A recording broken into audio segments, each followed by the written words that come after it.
Ay dito tayo ngayon sa Bulan Terminal. Sa kakapatama, hindi tatama.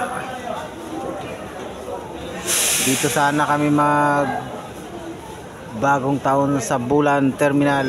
Kaya lang hindi po tumama guys ang aming biyahe guys.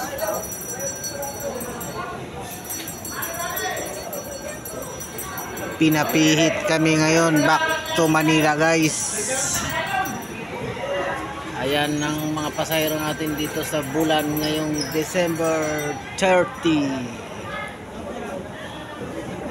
Ang remaining days ng 2024. Ayan po.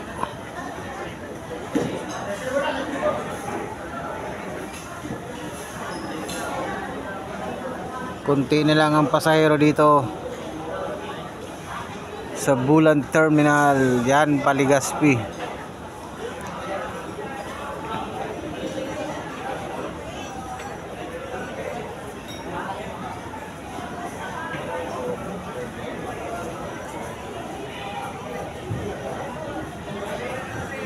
Pipihit pa kami guys. Tapos pagdating sa Maynila nito guys, pihit na naman kami pa Sorsogon guys, pa Bulan. Sigurado yan. Karating kami dito January na.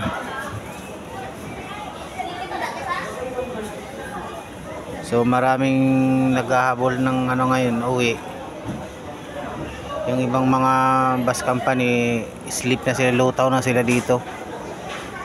DLTV, lutaw na rin dito.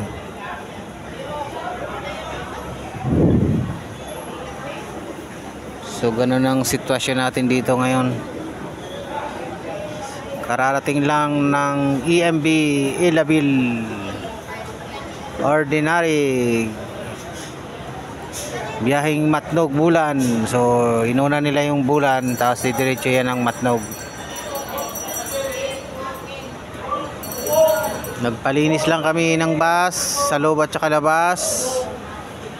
At ngayon nakapila na naman po. So nagkaroon kasi ng trouble yung mga nauna sa amin. Dalawang bus nauna sa amin,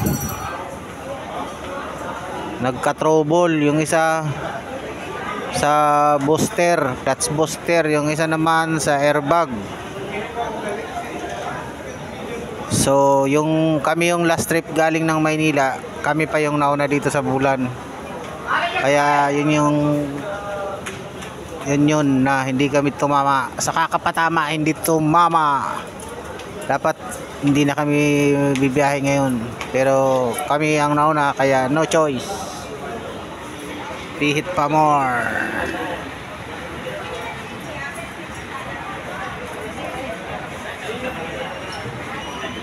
Salamat nga pala sa mga nag-subscribe sa aking YouTube channel.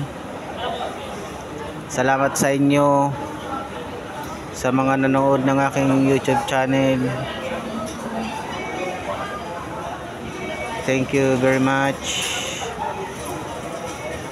At sa darating pa na taon, tuloy-tuloy lang ako sa aking munting YouTube channel. Kahit saan makarating, kahit anong makuha, ng mga update, mga view, mga tanawin ay aking i-upload para lang sa inyo. Salamat sa inyo ng marami. Hindi ko akalaing magna 900 na ang aking subscriber. At naway dadami pa ang aking subscriber. At sa mga darating na taon, hindi natin alam ang mangyayari. Kaya tuloy-tuloy lang. Tuloy-tuloy lang ako sa pag-upload ng aking mga videos sa aking channel.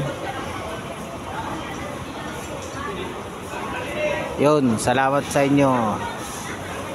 Shout out sa inyong lahat, sa mga nagsusuporta at nanonood ng aking YouTube.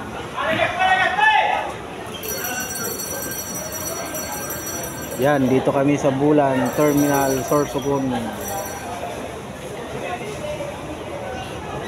province of Sorsogon.